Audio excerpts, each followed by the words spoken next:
안녕하세요. 다들 시댁이랑 사이가 어떠신가요?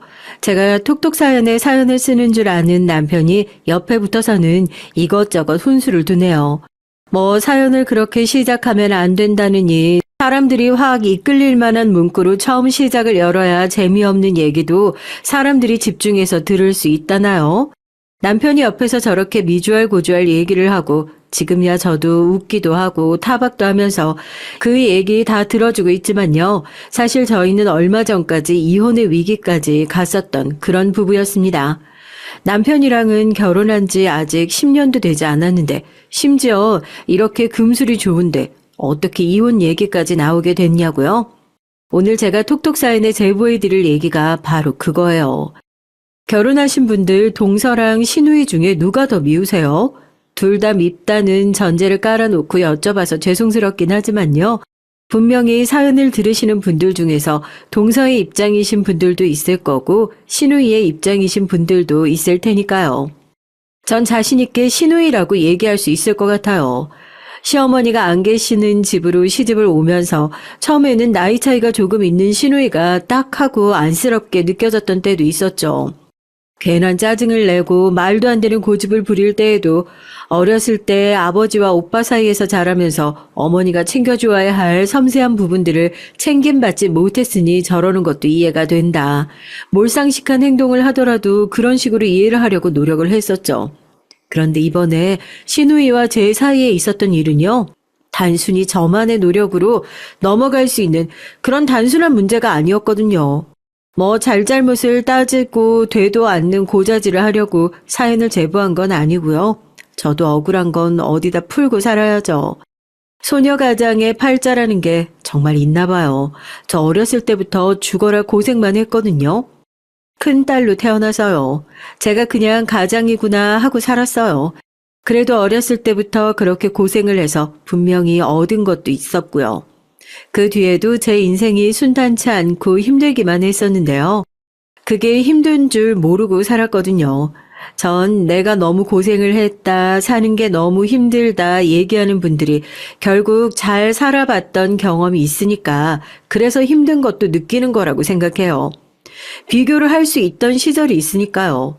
그런데 전 그렇게 비교할 수 있는 시절도 없었어요. 그냥 생으로 무식하게 힘들기만 했었거든요. 막노동이 생업이었던 아버지, 시장에서 일을 하셨던 어머니, 그리고 저와 남동생, 남들처럼 못 살아도 그래도 내 식구 근근히 먹고 살 정도는 됐었던 적도 있었던 것 같은데, 일을 하러 나갔던 아버지가 2층 높이의 건물에서 떨어지면서 허리를 크게 다치신 이후로 가세가 크게 기울었어요. 그런 사고 하나에도 가세가 쉽게 기울어 버릴 수 있다는 것이 진짜 어려운 형편이 아닌가 싶네요. 당장 허리가 아파서 일을 나가지 못하는 아버지를 대신해서 어머니는 더 많은 일을 해야 했고 저와 동생은 거의 방치되다시피 자랐어요. 그래서 제가 동생보다 몇 살이라도 더 많잖아요.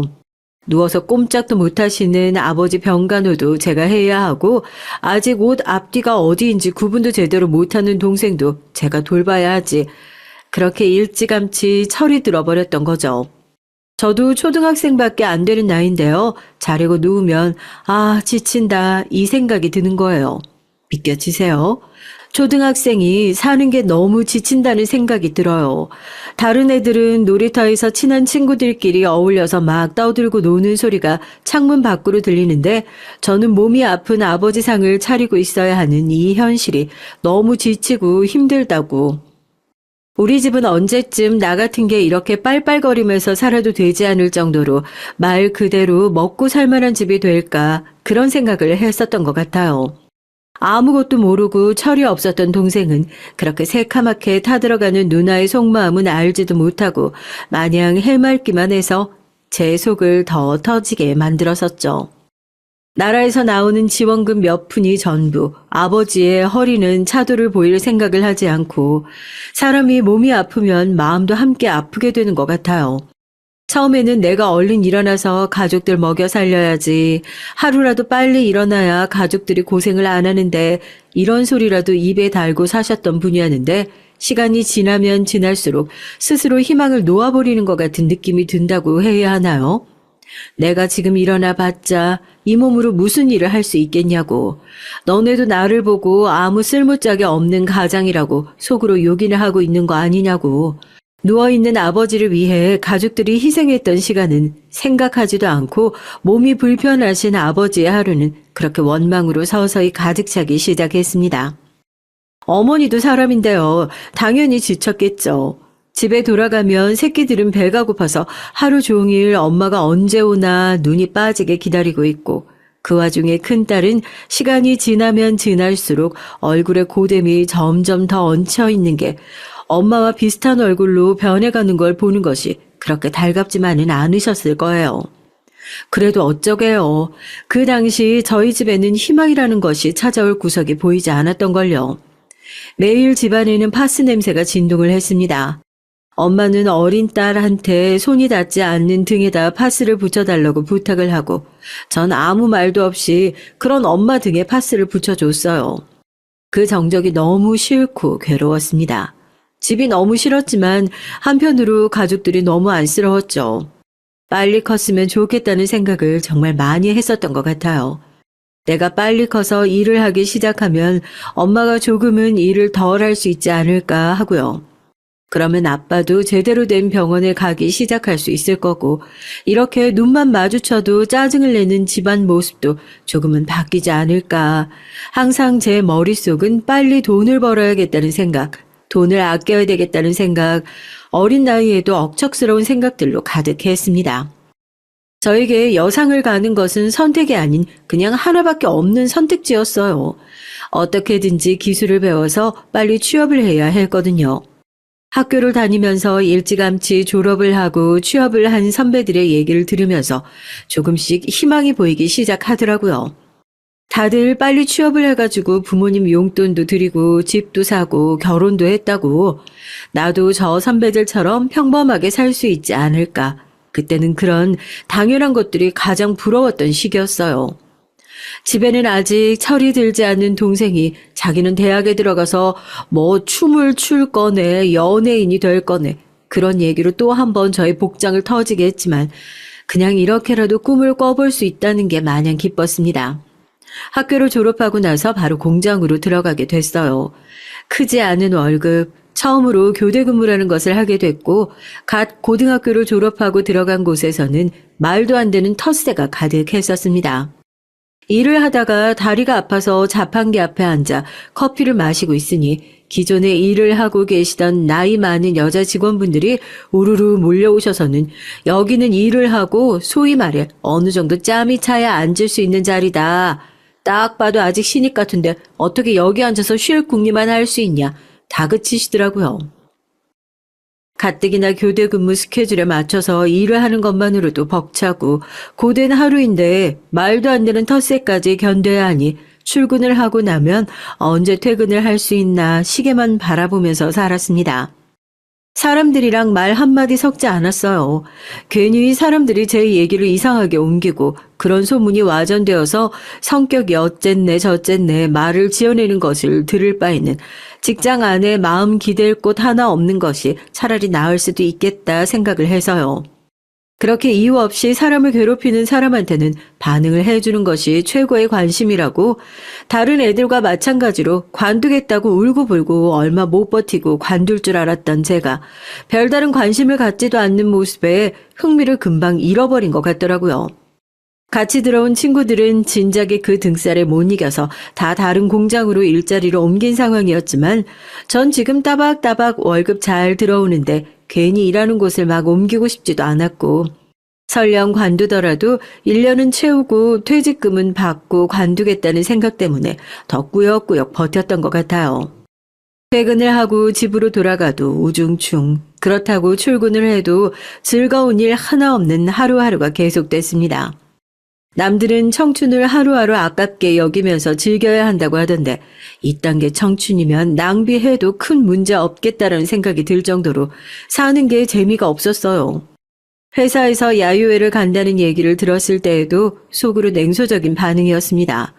차라리 돈으로 주지. 단합도 안 되는 직원들 굳이 모아다가 또 쓸데없는 짓 한다고요. 불과 작년까지만 하더라도 직장만 들어가고 나면 모든 게 다 해결될 것 같고 힘들었던 생활도 끝날 것 같다라는 생각을 했었는데 오히려 직장 생활을 시작하고 나서 힘들었던 일상이 조금 더 색다른 방향으로 힘들어진 느낌이 들더라고요. 지옥에서 노를 저어봤자 조금 더 앞서 나간 지옥일 뿐이구나. 내가 그럼 그렇지. 뭐 얼마나 대단한 곳에 들어갔다고 신분 상승이라도 한 것 마냥 드라마틱한 일들을 기대한 거니. 하고 자조적인 생각들로 머릿속이 가득 차 있었습니다. 아무런 기대도 없이 그래도 적어도 하루 종일 서 있는 일은 하지 않아도 된다는 즐거움 반, 사람들이랑 쓸데없이 친한 척을 하고 억지로 대화를 해야 한다는 스트레스 반, 좋지도 싫지도 않은 마음을 가지고 야유회에 가는 버스에 올라탔어요. 회사에서는 다른 라인에서 일을 하는 직원들과도 친목을 도모해야 한다는 이유로 같이 일하는 부서도 아니고 다른 부서 직원과 무작위로 마구 섞어서 버스를 배정해 줬습니다. 다들 회식이니 행사니 오며 가며 얼굴 한 번씩은 본 적이 있었던 사람들이었던 것 같은데 들어오고 나서 딱히 사람들과 친해질 기회가 없었던 저는 덩그러니 버스에 홀로 앉아 있었고 그때 자리 없으면 앉아도 되냐고 얘기를 하면서 엉덩이를 쓱 붙이고 들어온 사람이 바로 지금의 남편이었습니다. 내 대답을 듣지도 않고 뭐 이렇게 막무가내로 행동하는 사람이 다 있어 라고 생각했지만 불필요한 얘기를 하고 싶지 않아서 굳이 마음속으로만 생각하는 얘기를 입 밖으로 꺼내진 않았어요. 신입이냐고 물어보는 얘기에 고개만 끄덕거리고 더 말을 걸까 싶어 창문에 머리를 기대면서 얼른 자는 척이나 했을 뿐이었죠. 그냥 대화를 하는 게 싫어서 잠깐 자는 척만 하려고 했던 건데요. 요 며칠 계속해서 특근을 연달아 했어서 피로가 누적되어 있었던 탓일까요? 일어나니까 버스에 저 혼자만 덩그러니 남겨져 있더라고요. 제 위로 누구 것인지 모를 잠바가 곱게 덮여져 있었지만 혹시라도 일행을 놓쳤을까 초조한 마음에 잠바고 뭐고 얼른 벗어던지는데 포스트잇이 팔랑거리며 한 장 떨어지더라고요. 피곤한 것 같아서 심부름 시켰다고 얘기해뒀으니 자다가 일어나면 연락하라고. 합류할 장소를 알려주겠다고요. 아마 아까 옆자리에서 자려고 눈을 감기 직전까지 신나게 말을 걸었던 그 직원분이었던 것 같습니다. 황급히 연락을 해서 마중 나오신 그분을 따라가 야유회 장소로 얼른 합류를 했죠. 오랜만에 그렇게 마음 편하게 푹 잔 곳이 겨우 회사 통근버스라는 사실이 웃기지만 그 와중에 정말이지 상쾌한 제 몸이 더 웃기더라고요. 얘기를 들어보니까 제가 자는 척 하는 줄 알고 있었대요. 어지간히 얘기를 하기 싫은가 보다 했는데 머리를 댄 지 3초도 안 돼서 코까지 골아가면서 자길래 어떻게 깨우냐고. 저 창피해 죽는 줄 알았잖아요. 잠바로 잘 덮어놓고 사람들한테는 심부름 시켰다고 얘기해서 본 사람 없을 테니까 걱정 안 해도 된다고 얘기하는데 창피하며 얼굴이 화끈화끈 거리더라고요. 기어 들어가는 목소리로 고개를 푹 숙이고 감사하다고 그랬죠. 아유, 무서워서 장난도 못 치겠네. 코 골았다는 거 장난이에요. 너무 조용히 자서 죽은 줄 알아가지고 코 밑에 손 넣어볼 뻔했다니까요. 그러니까 다음부터 자는 척 하지 마요. 자는 척 한 게 아니라 너무 피곤해서 그랬던 거라고 이해할게요. 플랜트부 오민영 대리예요. 신입이죠? 회사에서 얼굴 처음 보는 것 같은데. 그때까지만 해도 남편의 첫인상이 정말 별로였어요. 무슨 남자가 저렇게 말이 많냐고 생각했으니까요. 더군다나 야유회에서는 버스에 앉았던 대로 짝을 지어서 게임이든 뭐든 시키는 바람에 좋든 싫든 하루 종일 남편이랑 뭘 같이 할 수밖에 없었거든요. 저는 이 야유회라는 것도 빨리 끝나버렸으면 좋겠다는 생각밖에 없었는데 이 사람은 뭐가 그렇게 신나고 재밌는 건지, 아니 그냥 인생이 뭐가 그렇게 신나고 재밌기만 한 건지 저한테 이것도 재밌지 않냐 저것도 재밌지 않냐 솔직히 좀 재수없었다고 해야 하나요? 웃는 얼굴에 침 못 뱉는다고 하는 거 그거 다 거짓말이에요. 솔직히 저보다 직급이 높지만 않았으면 저 바로 침이라도 퇴 뱉고 너 혼자 그렇게 즐겁고 재밌게 살아서 좋겠다 잔뜩 비꼬고 회사 그냥 나가버렸을걸요. 그 정도로 별로인 사람이었어요. 저녁이 되니까 또 한바탕 술판이 벌어졌죠. 살면서 술을 마신 게 한 손에 꼽을 정도였어요. 또 같은 부서 직원들은 이런 데까지 와서 텃세를 멈출 생각이 없는지 막내인 저에게 이거 가져와라 저거 가져와라 시키기도 하고, 제가 뻔히 술을 못 마시는 걸 아니까 저한테 언니들이 따라주는 술은 감사합니다 하고 다 받아 마셔야 한다면서 누가 봐도 소주를 잔뜩 타서 투명한 색깔의 소맥을 몇 잔을 연거푸 마시게 했죠. 그거 한 3잔 마시고 나니까 눈앞이 그야말로 뱅글뱅글 돌더라고요.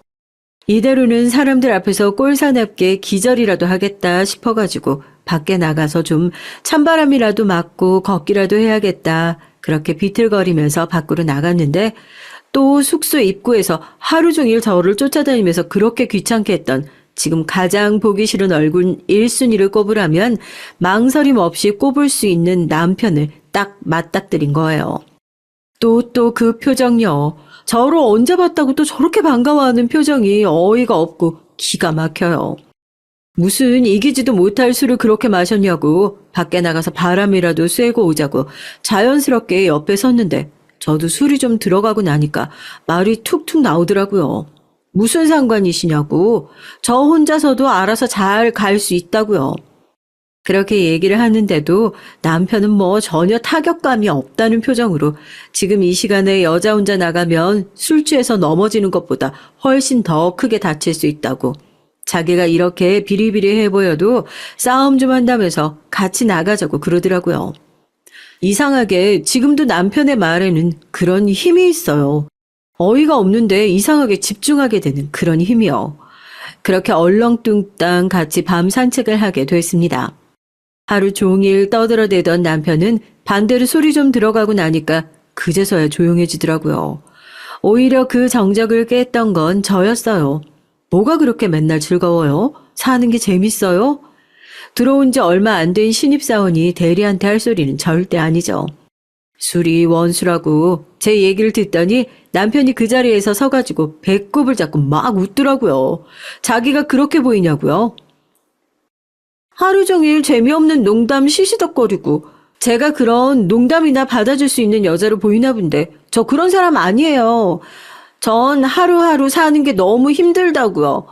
그런 농담 따먹게 하고 싶으시고 사람 앞에서 기분 나쁘게 그렇게 실실 웃고 싶으시면 다른 사람한테 가서 하세요. 전 속이 너무 좁고 이해해주기엔 인생이 너무 빡빡해서요. 누가 제 앞에서 그렇게 웃는 것만 봐도 배알이 꼬여요. 심성이 그렇게 못돼 먹었어요, 제가. 제 얘기를 계속해서 듣던 남편이 왜 그렇게 힘드냐고, 뭐가 그렇게 힘드냐고 그러더라고요. 둘이서 숙소 앞에 맥주 캔 하나 들고 앉아가지고 그렇게 얘기를 시작했어요. 사실 전 제가 뭔 얘기를 했는지 잘 기억도 안 나요. 그냥 옛날 얘기를 좀 하면서 회사만 들어오면 좋을 줄 알았는데 너무 힘들기만 하고 다 때려치우고 싶다고 그런 말이나 했겠죠 뭐. 제 얘기를 하나부터 끝까지 진지하게 들어주던 남편이 그러더라고요. 그럼 자기 얘기 들어보고 자기도 저만큼 힘든 것 같으면 앞으로 웃고 다녀도 되냐고 허락을 받겠다는 겁니다. 허락만 받는 게 아니라 저도 본인처럼 좀 웃고 다니라고요. 그래, 네가 고민이 있어봤자 얼마나 있겠냐 하는 마음으로 대리님 마음대로 하세요 그랬어요. 왜 그 나이엔 다 그러잖아요. 세상에서 나만 힘든 것 같고 내가 제일 힘든 것 같고요. 솔직히 주인님 얘기 듣고 깜짝 놀랐어요. 내 얘기 같아서. 나도 아버지는 나 태어나기도 전에 돌아가시고 어머니는 내가 5살 때인가 돌아가시고 여동생이랑 같이 보육원에서 자랐어요. 식구라고는 꼴랑 둘밖에 없으니까 어쩌겠어. 죽이 되든 밥이 되든 걔랑 나랑 의지하면서 살아야지. 난 허리가 아파서 누워있는 아버지라도 있는 게 어딘가 싶은데 돈이야 내가 열심히 일해서 벌면 그만이지만 돌아가신 분은 먼 수를 써도 다시 안 돌아오시는 거잖아요. 여동생이 오빠가 이렇게 뼈 빠지게 행복해도 웃고 슬퍼도 웃고 힘들어도 웃고 광대처럼 웃고 다니는 모습을 알면 좀 더 열심히 살아야 하는데 얘가 또 더럽게 철이 없거든요. 그냥 난 어떻게든 얘 인생 책임져 보려고 열심히 사는 건데 얘는 그게 당연한 일인 줄 아는 거예요. 어쩔 때는 왜 나만 이렇게 호구같이 살아야 하나. 나도 내가 답답할 때가 있는데 난 그럴 때마다 그냥 웃어요. 답답해서 뭐 하겠어요. 답답해하면 내 월급이 바뀌나? 답답해하면 돌아가신 부모님이 살아 돌아오시나? 답답해하면 내 여동생이 정신을 차리나? 그냥 웃어야지 뭐 어쩌겠어. 적어도 내 마음이라도 다치지 말아야지. 그냥 그래서 웃는 거예요. 행복해서 웃는 게 아니라 웃어서 행복하다잖아요. 그러니까 주인님도 그냥 웃어요. 어차피 안 바뀔 거. 그 얘기를 듣는데 머리를 한 대 맞은 것처럼 띵 하더라고요. 어쩌면 나보다 더 힘든 인생을 살아왔을지도 모르는 이 사람은 내가 지친 현실에 계속해서 좌절하고 있을 때 웃으면서 그냥 살았구나. 이 사람이 봤을 때는 내가 가지고 있는 이런 불만들이 굉장히 사치스러운 것일 수도 있겠구나. 그런 생각을 하니까 남편 앞에서 죽는 소리를 하면서 인상이나 팍팍 쓰고 다녔던 제 자신이 너무 쪽팔린 거죠. 그리고 또 아무렇지도 않게 미안해 하라고 한 소리는 아니었다고 하면서 맥주잔을 부딪혀오는 게 너무 짠하기도 하고요. 그런 남편의 머리를 조용히 쓰다듬어 줬습니다. 고생했다고. 그동안 남들한테 말도 못하고 당신 참 힘들었겠다고요. 저희 마음은 그렇게 서로에게 가장 구질구질한 얘기와 함께 나누어졌어요. 제가 남편과 결혼을 하겠다고 처음 얘기했을 때 엄마 완강하게 반대를 하셨습니다. 남편의 됨됨이가 마음에 들지 않는다는 이유보다는 재정 문제 때문이었죠. 당장 여동생 대학도 보내야 되는데 너 결혼한다고 목돈 쓰고 나면 애 대학은 어떻게 보낼 거고 결혼하고 나면 매달 집에 보내던 생활비는 어떻게 할 거냐고요. 그런 이유로 결혼을 반대당할 거라고는 생각도 못했기에 말문이 턱 막혔습니다. 사랑하는 사람이 생겨서 결혼을 하고 싶다고 얘기를 꺼낸 저는 부모님에게 그렇게 자기 생각밖에 하지 않는 이기적인 인간이 되어 있었습니다. 이런 주제에 무슨 결혼을 하고 행복한 가정을 꾸릴 생각을 감히 했었던 건지 전 남편을 붙잡고 저랑 결혼하지 말아달라고 빌었어요. 우리 집이 지금 이렇게 생겼으니까 당신 나랑 결혼하는 것 자체가 크게 손해보는 거라고요. 나 같은 사람들은 결혼을 안 하는 것이 다른 사람한테 패 끼치지 않는 일인지도 모른다고요. 그 말을 하는데 얼마나 서러웠는지요. 남편은 그런 저에게 부부란 것이 원래 거기서부터 시작하는 거라고. 부부 사이에 폐를 끼치는 건 없다고 얘기를 해줬습니다. 그리고 제 손을 잡고 저희 부모님을 찾아갔어요. 모아둔 돈으로 조촐하고 작게 결혼식만 올리겠다. 처제의 학비는 제가 다 되겠다. 집에 들이던 생활비도 결혼을 한다고 끊는 일 없을 거다. 결혼만 하게 해달라. 무릎 꿇고 얘기를 하더라고요. 저희 부모님 신나가지고 그러면 예물은 뭘로 해줄 거냐. 우리 식구가 몇 명이니까 한복값으로 얼마를 줘야 한다.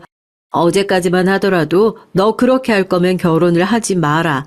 마치 결혼을 하는 제가 저 혼자만 생각하는 이기적인 사람인 양 말씀을 하시더니 남편의 얘기를 듣자마자 입장을 손바닥 뒤집듯이 뒤집어서는 딸의 결혼을 가지고 한미천이라도 잡으려는 사람처럼 구는 모습이 저희 가족이지만 너무 창피하고 싫었어요. 다행히 남편이 안 되는 건 안 된다 분명하게 얘기를 해줬죠. 여유로운 형편이 아니고 자기도 돌봐야 할 여동생이 있다. 그래도 결혼을 하면서 저희 집에 섭섭하지 않게 해야 할 도리는 모두 다 하겠다 약속하고 그렇게 지참금 수준의 돈을 줘가면서 했던 결혼이었습니다. 미안해하고 창피해하는 저에게 남편은 자기가 나이를 좀 더 먹었기에 단지 저보다 모아둔 돈이 조금 더 많았을 뿐이고 하나밖에 없는 소중한 딸 보내면서 부모님이 돼서 저 정도 바라는 것도 당연한 일이라며 저한테 부끄러워할 일도 아니고 부모님을 원망한 일도 아니라고 얘기를 해줬어요. 부부란 게 원래 그런 거라고요. 이렇게 무조건적으로 이해득실 따지지 않고 상대방만 생각할 수 있는 것이 부부라면 나는 과연 지금 부부가 될 수 있는 자질을 갖추고 있는 사람인가? 나도 이런 일이 생겼을 때 남편을 위해서 앞뒤 따지지 않고 도움의 손길을 내밀 수 있는 사람인가? 많은 고민이 드는 상황이 계속해서 벌어졌던 것 같습니다. 이래서 사람이 말을 조심하고 생각을 조심해야 한다고요. 시집을 가고 난 이후로부터는 그 상황이 완전히 역전되었던 것 같아요.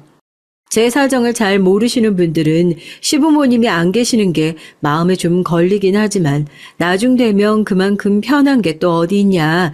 시집살이 안 당해도 되고 재산이 뭐니 안 챙겨도 되고 얼마나 좋냐.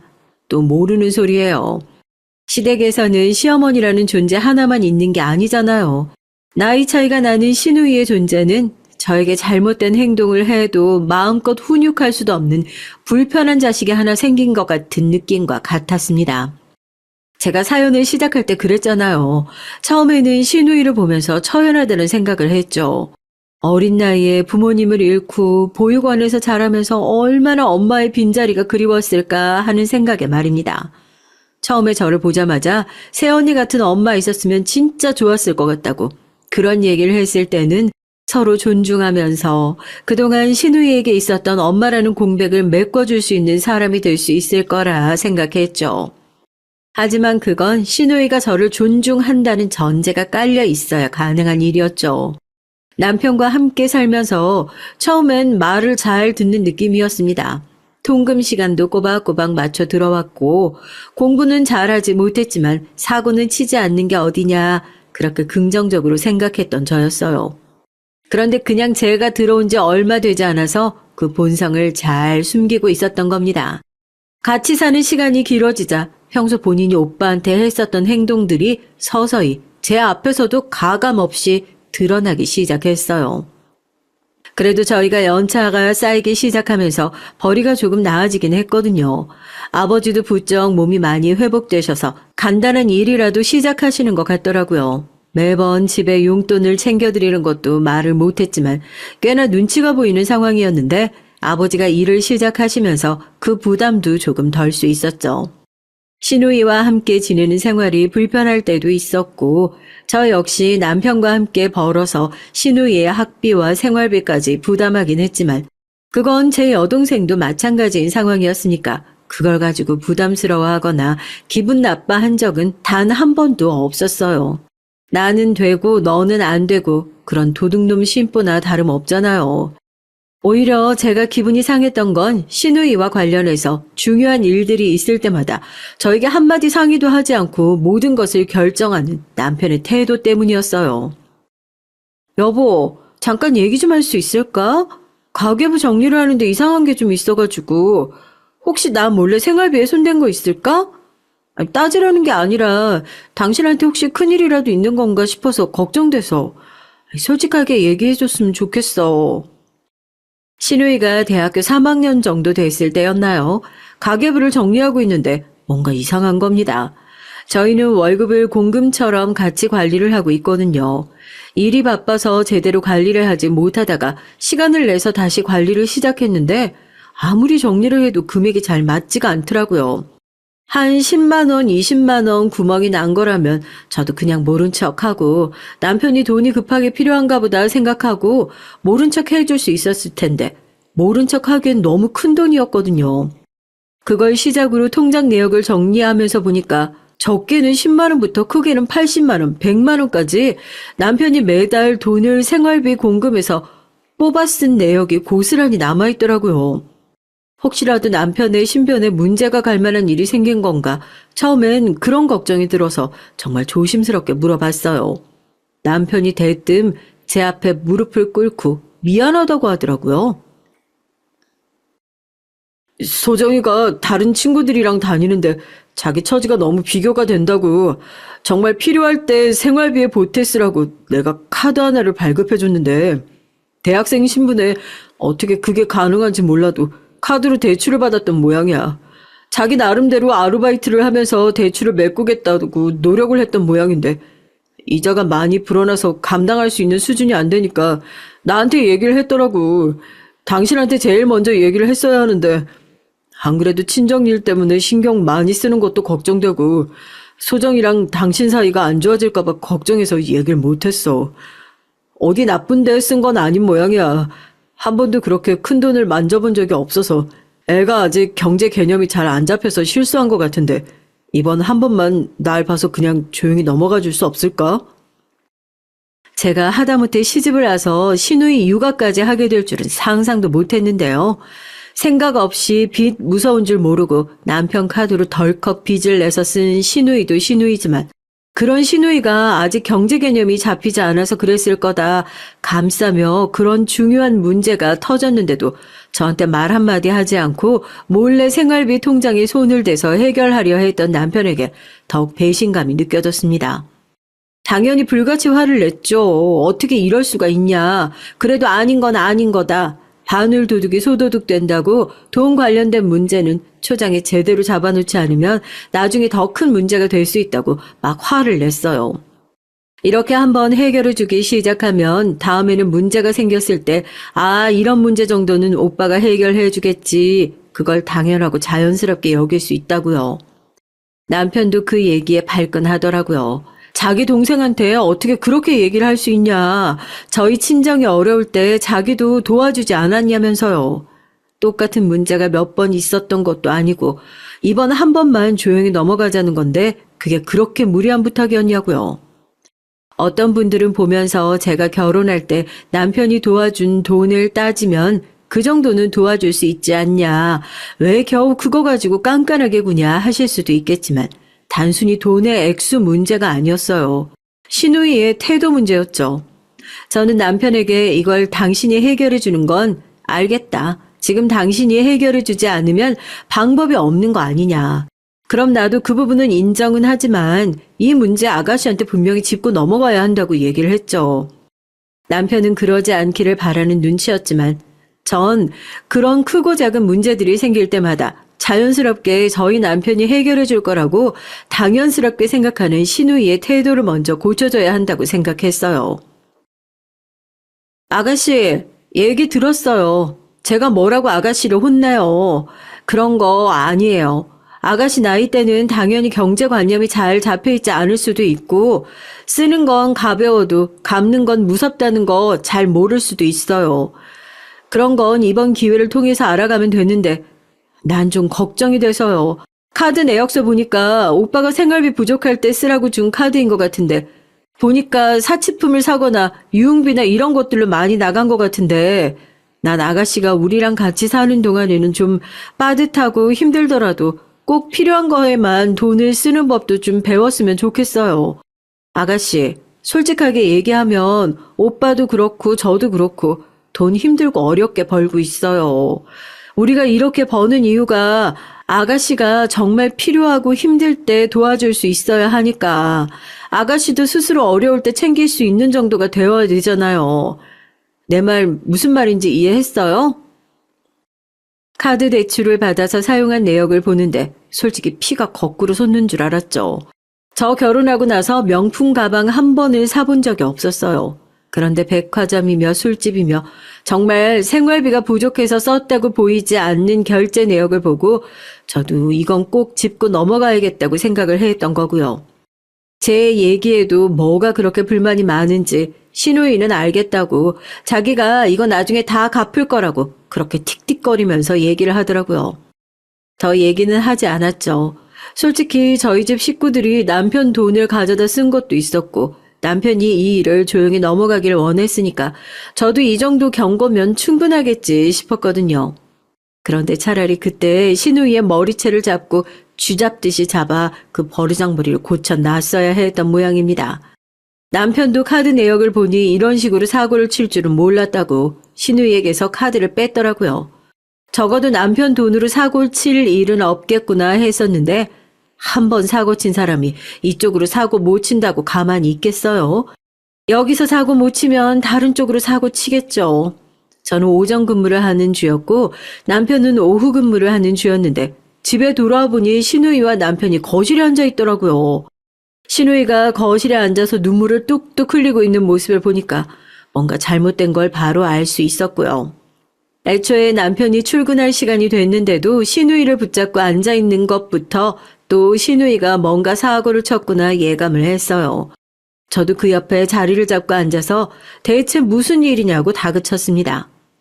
남편이 한숨을 쉬면서 그래요. 시누이가 임신을 했대요. 이제 사고도 별의별 방식으로 다 치는구나 싶대요. 제가 깜짝 놀라가지고 테스트기만 해봤냐고 병원도 다녀왔냐고 아이 아빠는 누군지 알고 있냐고 물어보니까 그래도 신우이가 남편보다는 저에게 얘기하는 게 조금 더 편했던 모양이에요. 남편이 캐물었을 때는 한마디도 하지 않고 입 꾹 다물고 있다가 그제서야 실토를 하더군요. 자기 생활비는 자기가 벌어보겠다고 아르바이트를 한다길래 저희도 기특한 마음으로 응원을 했었는데요. 그 아르바이트를 했던 술집의 사장이랍니다. 머리 꼭대기까지 화가 나서 당장 아이 아빠 되는 사람 집으로 불러오라고 했죠. 남편은 이미 화가 나서 심해부가 될 사람이 오면 한 대 치기라도 할 기세로 주먹을 부들부들 떨길래 제가 제발 괜히 일 크게 만들지 말라고 참으라고 남편을 뜯어 말리고요. 얼마 있다가 저와 나이가 비슷해 보이는 남자가 고개를 숙이고 들어와서 자기가 다 책임지겠다며 무릎을 꿇고 빌기 시작했습니다. 제가 지금 이게 뭐 하고 있는 건가 싶더라고요. 저희 인생만 가지고 살아도 충분히 벅차고 힘든데 왜 지금 시누이 뒤치다거리까지 하고 있어야 하는 건지요. 아무리 이미 벌어진 일은 원망해봤자 소용이 없다는 걸 알고 있지만 해도 너무한 거 아니겠어요? 이 와중에 또 감정적으로 심해부의 멱살을 틀어 쥐려는 남편을 뜯어 말리고 어떻게 할 거냐, 애는 어떻게 책임질 거냐 물었습니다. 결혼식도 올리고 애도 낳고 자기가 끝까지 책임지겠다고. 말은 좋아요. 그런데 정작 물어보니 가게 역시 죄다 빚으로 오픈해놓고 얘기 들어보면 집이 그렇게 잘 사는 것 같지도 않고 아직 그쪽 집에 제대로 된 허락도 받아오지 못한, 아니 자기 집안에 만나는 여자가 애를 가졌다고 얘기를 꺼내지도 못한 상황인 것 같은데 대체 뭘 어떻게 책임을 지고 아이를 낳는 건지, 그것보다 무책임한 소리가 없다고 제가 크게 화를 냈어요. 꼴에 또 부부는 부부라고 자기들끼리 끌어안으면서 결혼식은 안 올려도 좋다고 시댁에 허락받고 혼인신고하고 같이 살겠다고 거의 통보식으로 저희한테 얘기를 하더라고요. 답답한 제 속도 속이지만 남편 속은 어땠겠어요. 물론 시누이의 일로 신경 쓰지 않아도 될 부분까지 신경 쓰고 있는 제가 100번이고 1000번이고 억울한 상황이지만 굳이 그걸 가지고 시시비비를 따지지도 않았습니다. 남편도 두 사람이 떠난 자리에서 한동안 말없이 앉아있더니 저에게 미안하다고 하더라고요. 남편이 시누이에게 연락을 해도 연락을 받지 않는 것 같아 제가 연락을 하니 또 연락을 받대요. 제가 그랬어요. 두 사람이 혼인신고하고 사는 것도 사는 거지만 다 절차란 게 있다고요. 그쪽 집에 제대로 허락받고 둘이서 다시 와서 오빠랑 저한테 허락받고 식 올리라고요. 부족한 부분은 우리가 일단 도와주겠다고요. 그럼 언니가 오빠 화 좀 못 내게 중간에서 잘 막아주시면 안 돼요? 저 홀몸도 아니고 오빠가 그렇게 화내는 것 때문에 스트레스 받아서 괜히 뱃속에 있는 애까지 잘못되면 어떡해요. 그렇게 해주신다고 약속하면 저도 오빠한테 가서 제대로 사과할게요. 정말 철없는 소리죠. 제 동생이었으면 당장이라도 바리깡으로 머리통을 팍팍 밀어버렸겠지만 남편은 이상하게 자기 여동생한테만 약한 구석이 있었으니까요. 여동생이랑 연락이 안 된다고 일도 손에 안 잡혀 하면서 하루 종일 집안에서 한숨을 쉬는 남편의 모습을 보고 있느니 철없는 시누이의 비위를 대강 맞춰주고 축의금 좀 더 한다고 생각하고 돈도 좀 보태고 그냥 남편의 걱정거리를 빨리 덜어주는 게 낫지 않을까 생각했습니다. 솔직히 제 욕심도 있었죠. 언제까지 저도 얹혀 사는 시누이 뒤치다거리 하면서 엄마 노릇하면서 살아야겠냐고요. 오히려 빨리 제대로 된 결혼식을 시키고 이렇게 분가를 시키는 게 멀리 봤을 땐 저한테도 더 좋은 일일 수도 있다고. 그러니까 이런 푼돈 쓰는 거에 아까워하지 말자고 나름대로 고심해서 내린 결정이었습니다. 남편한테도 시누이한테 연락이 왔었다고, 당신한테 와서 사과하고 정식으로 결혼 허락 받고 싶어 하는 것 같다 얘기를 하니까 겉으로는 이제 와서 무슨 사과고 허락이냐고, 그런 걸 할 거면 진작에 했어야 하는 거 아니냐고 화를 냈었지만 그래도 내심 안도하는 눈치였죠. 시누이는 그렇게 제 눈치, 남편 눈치를 살살 보고 들어와서 저희한테 사과를 하고 결혼 허락을 해달라고 얘기를 했습니다. 애초에 제가 시킨 일이었던걸요. 저도 남편한테 이쯤 했으면 됐다고 이제 결혼 얘기를 제대로 해보자고 하면서 두 사람의 현재 상황이나 앞으로 살 신혼집 이런 것들을 상세하게 물어봤어요. 신우이는 그렇다 치고 심해부도 참 그 나이 먹고 얼마나 부모님한테만 의지해서 철없이 살았는지 모아둔 돈도 크게 없이 어떻게 무작정 결혼을 하려고 했는지 한심하게 느껴지기만 했지만 속으로는 좋은 게 좋은 거다. 좋은 게 좋은 거다. 거의 참을 인자를 새기듯이 주문처럼 되뇌이면서 화를 눌러 삼켰습니다. 신우이의 결혼식은 제가 그동안 모아둔 돈을 많이 드리고 이 돈은 추후에 아이를 낳고 신우이나 신매부가 차근차근 갚아가는 것으로 얘기를 하고 그렇게 결혼식 준비를 했어요. 이 돈이 갚아야 하는 돈이라는 사실을 알게 됐을 때부터 신우이의 태도가 또 굉장히 건방졌던 것 같아요. 제가 아니었으면 두 사람의 결혼이 제대로 굴러가지도 못했을 게 뻔하고 오히려 두 사람은 저한테 감사하다고 절을 해도 모자랄 판 아닌가요? 그런데 값싼 가격에 무슨 웨딩 플래너를 부리는 것처럼 툭 하면 일을 하고 있는 저한테 전화해서 여기도 한번 알아봐 달라, 저기도 한번 알아봐 달라. 사람 귀찮게 하는 통에 제가 전화로 버럭 짜증을 냈던 적도 있었어요.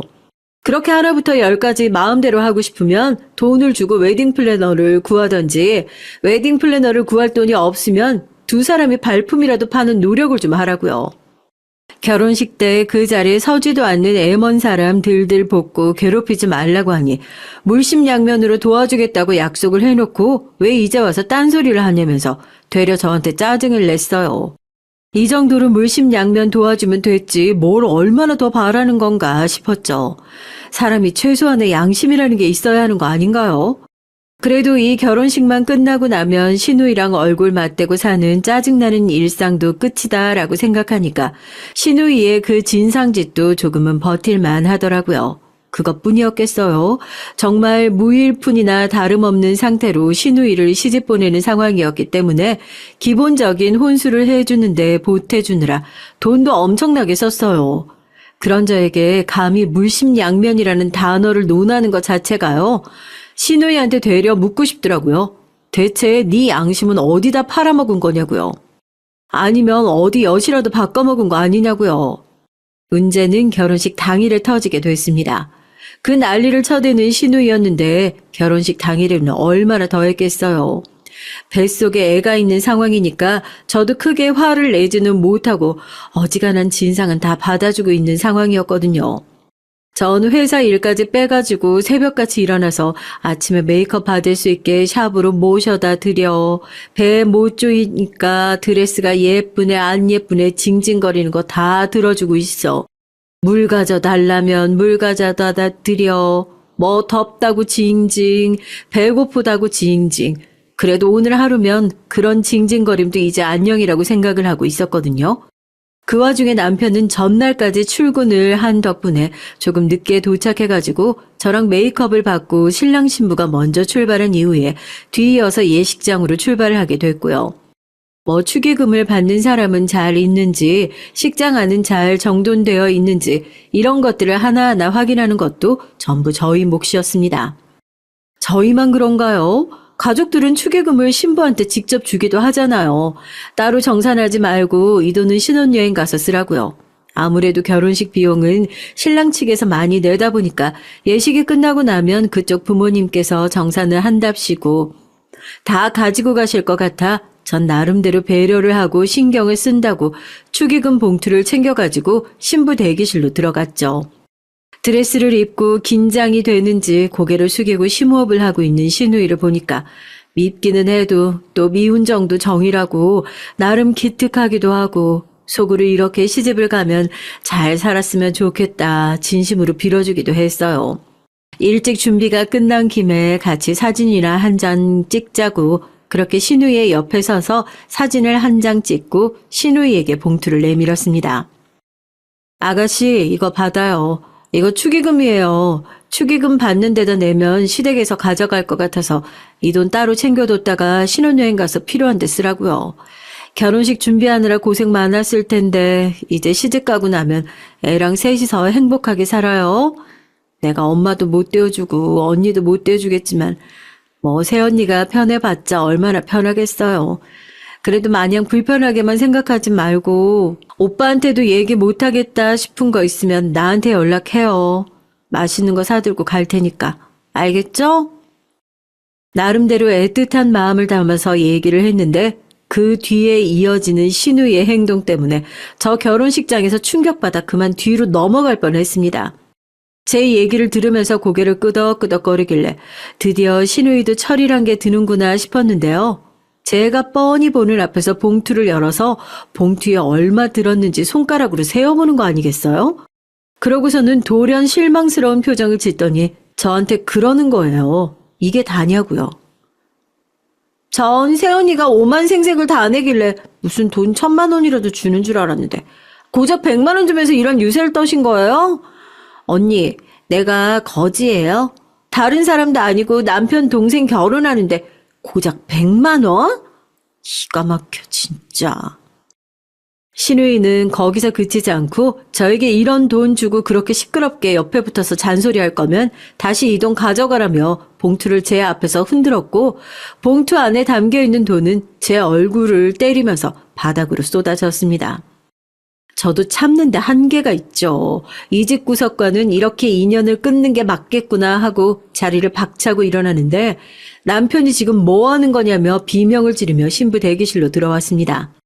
신우이에게 이런 모습이 있을 거라고 끝내 믿고 싶지 않았을 텐데 자기 두 눈으로 목격을 했으니 얼마나 충격이었겠어요. 오빠 앞에서는 내내 착한 척을 하고 있었던 신우이도 당황한 눈치더라고요. 마침 잘 왔네. 당신한테도 할 말 있었는데 당신 동생이 하는 꼬라지 잘 봤지? 당신 동생 제대로 교육 못 시킨 건 당신 탓이야. 이번에도 그딴 식으로 교육 제대로 안 시키면 우리 이혼하자. 나도 이제 지친다. 너 이 새언니가 너 결혼시킨다고 얼마나 고생했는데 감히 그딴 짓을 할 수 있어? 어? 네가 내 동생이 맞아? 어떻게 그딴 짓을 하냐고. 남편은 제 얘기를 제대로 듣지도 않고 신우이에게 다가가 부케를 들고 있는 신우이의 뺨을 세차게 내리쳤습니다. 한 번도 동생에게 손찌검을 하지 않았던 남편이었기에 저도 그 모습을 보고 깜짝 놀랐고 신우이도 어떻게 오빠가 나한테 손을 올릴 수 있냐며 소리를 지르더라고요. 남편은 믿기지 않는다는 얼굴로 너는 이제 내 동생이 아니라고 그딴 짓을 해놓고도 내 동생이길 바랐냐고 신부 대기실 문을 열고 박차고 나갔습니다. 드레스를 입은 신우이는 차마 저희 뒤를 따라 나오지도 못하고 바닥에 주저앉아 엉엉 울기 시작했고 남편은 밖으로 나와 저에게 무릎을 꿇고 빌더라고요. 다시는 저런 인간 동생 취급도 하지 않을 거라고요. 그동안 당신이 했던 말 제대로 듣지 못해서 너무 미안하다고요. 그러니까 자기한테 기회를 한 번만 더 달랍니다. 동생을 교육시킬 게 아니라 저런 동생을 어떻게든지 끊어내는 모습을 보여주겠다고요. 그렇게 자기 가족까지 끊어내겠다고 울고불고 하는 남편을 제가 어떻게 내칠 수가 있었겠어요. 고생했다고 나중에 얘기하자고 하고 그렇게 남편과 집으로 돌아왔습니다.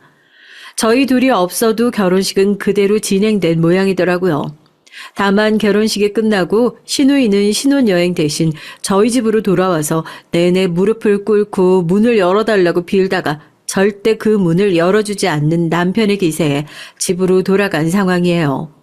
저도 겨우 이 정도 충격으로는 신우이가 제대로 반성조차 하지 않았을 거라고 생각해요. 어쨌든 결국 결혼식까지 했으니까요. 용서를 하는데도 오랜 시간이 걸리겠죠. 전 모르겠지만 남편은 신우이가 영영 용서가 되지 않을 수도 있을지 모릅니다. 남편이 신우이에게 받은 충격은 제가 감히 예상할 수조차 없을 정도로 너무 크고 무거울 테니까요. 그래도 제가 이 가족의 행복을 바라주는 것은 너무 바보 같은 짓일까요? 세상에 둘밖에 없어서 평생 서로 의지했던 두 사람, 신우이가 하루라도 빨리 제발 정신을 차리고 진심으로 저희 가족에게 사과를 하는 날이 왔으면 좋겠습니다.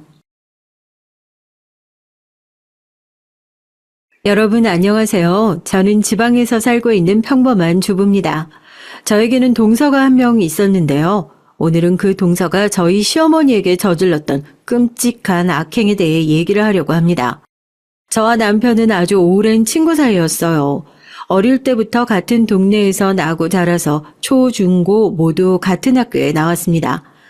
초등학교 1학년 첫 짝꿍이었던 남편이 인생의 마지막 짝꿍이 된 셈이죠. 남편과 저는 초중 고등학교를 다니는 내내 같이 등교하고 같이 하교를 했어요. 아주 어린 꼬마 때부터 매일매일을 같이 놀았으니 자연스럽게 저희 부모님과 시부모님들도 아주 친하게 지냈습니다. 어느 정도였냐고 묻는다면 다 같이 휴가를 맞춰서 여름 휴가, 겨울 휴가를 갈 정도였어요. 두 사람은 기쁜 일을 함께 한 만큼 슬픈 일도 함께 했어요. 저희 엄마께서 교통사고로 돌아가시던 날도 울음에 지쳐 잠든 저를 안고 장례식 내내 저희 아버지와 함께 해주셨던 아주 고마운 분들이셨죠. 그러다 보니 자연스럽게 저에게 남편과 시부모님은 없어서는 안 될 중요한 사람들이었습니다. 심지어 남편과 저는 대학교도 같은 대학교에 붙어서 대학교도 같이 다녔죠. 물론 서로 진로 방향은 달라 다른 학과에 들어갔지만 12년을 함께 등교했던 것처럼 대학교도 다르지 않았어요. 그러던 어느 날 남편이 군대를 가겠다며 머리를 아주 짧게 밀고 왔던 그날 남편은 제게 자신의 마음을 고백했습니다. 군대를 가는 지금 고백한다는 게 너에게 어떻게 느껴질지 모르겠지만 내가 너 많이 좋아해. 담백하게 말하는 남편의 고백이 오히려 그 어떤 요란스러운 고백보다 좋았던 전, 너 군대 가 있는 동안 열심히 고민하고 있을 테니까 무사히 제대하고 오라는 말만 했어요. 사실 그때부터 저희 연애는 시작되었습니다. 남편은 군대에서 전화 기회가 생기면 시부모님이 아니라 저에게 전화를 했고요. 휴가를 나와도 친구들과 놀기보다는 저와 놀러 다니기 바빴어요. 나중에는 시부모님이 제게 남편의 안부를 물을 정도였죠. 남편이 군대를 제대하고 복학할 무렵 저는 대학교를 졸업하고 바로 취업을 했습니다. 항상 함께 하던 남편도 없이 먼저 사회에 뛰어들어 사회의 한 구성원이 된다는 건 정말이지 쉽지 않은 일이었어요. 매일매일 쏟아지는 업무와 계속해서 마주해야 하는 낯선 사람들, 모든 것이 다르고 낯선 환경에서 유일하게 익숙했던 남편에게 저는 많이 의지했어요. 지금 생각하면 남편도 막 복학을 하고 달라진 학교 생활을 하느라 많이 어지럽고 지쳤을 텐데 그런 상황 속에서도 찡찡거리며 힘들다고만 하는 저를 챙겨주느라 애썼죠. 사람은 적응의 동물이라고 점점 익숙해지는 회사 생활과 인간관계에 제가 안정을 찾아갈 때쯤 남편도 졸업을 하고 바로 취업을 해서 사회생활에 뛰어들었습니다. 각자 일하는 분야가 다른 만큼 가끔씩은 서로 이해하지 못할 일들이 생겼고 그걸로 인해 싸우기도 했지만 저와 남편은 그 다툼을 이겨내며 오랜 연애 끝에 결혼을 하게 됐어요. 저희가 결혼한다는 소식에 제일 좋아하셨던 분은 시어머니였습니다. 제가 아주 어렸을 때부터 일하느라 바쁘셨던 일찍 돌아가신 제 어머니 대신 저를 챙겨주셨던 저희 또 다른 어머니. 시어머니께서는 저와 남편이 결혼을 하고 싶다고 말씀드린 순간 그 누구보다 기뻐하시며 이렇게 말씀하셨습니다. 드디어 진짜 내 딸이 되는구나. 제가 아주 어릴 때부터 바쁘셨던 저희 엄마 대신 매일매일 예쁘게 머리도 빗겨주시고 따서 묶어주시면서 시어머니는 제게 항상 이렇게 말씀하시고는 하셨어요. 어쩜 이렇게 예쁜 공주가 다 있을까? 우리 지혜 그냥 이모딸 할래? 네, 저는 이모딸도 하고 우리 엄마 딸도 할래요. 아유, 예쁜 공주. 아유, 예뻐라.